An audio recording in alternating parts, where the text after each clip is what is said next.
গাজীপুর ২ নম্বর ওয়ার্ডের কাউন্সিলর সোলায়মান মিয়ার স্ত্রী টুম্পা আত্মহত্যা করেনি, তাকে শ্বাসরোধে হত্যা করা হয়েছে।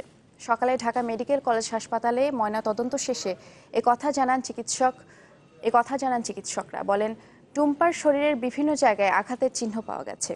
স্বজনদের দাবি, স্বামীর পরকীয়ার বলি হতে হয়েছে টুম্পাকে। আর এই ঘটনায় এখনো কোনো মামলা না হলেও সোলায়মান পলাতক রয়েছেন।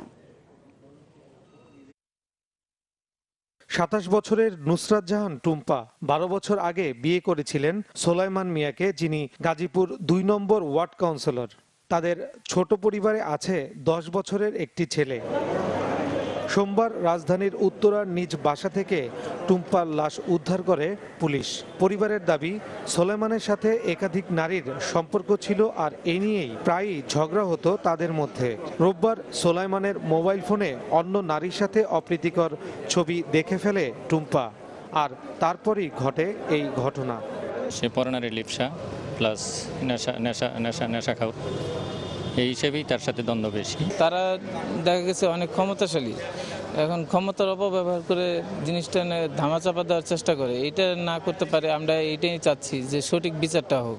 ঢাকা মেডিকেল কলেজ হাসপাতালে ময়নাতদন্ত শেষে চিকিৎসক জানান, টুম্পার শরীরের বিভিন্ন জায়গায় আঘাতের চিহ্ন পাওয়া গেছে। প্রাথমিকভাবে ধারণা করা হচ্ছে শ্বাসরোধ করেই হত্যা করা হয়েছে তাকে।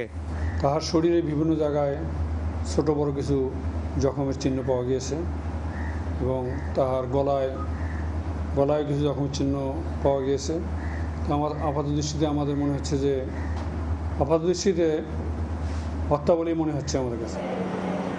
ঘটনার পর থেকেই টুম্পার স্বামী পলাতক। তার পরিবারের সাথে যোগাযোগ করা হলেও তারা কিছু জানাতে পারেনি। ফয়সাল হোসেন, চ্যানেল 24, ঢাকা।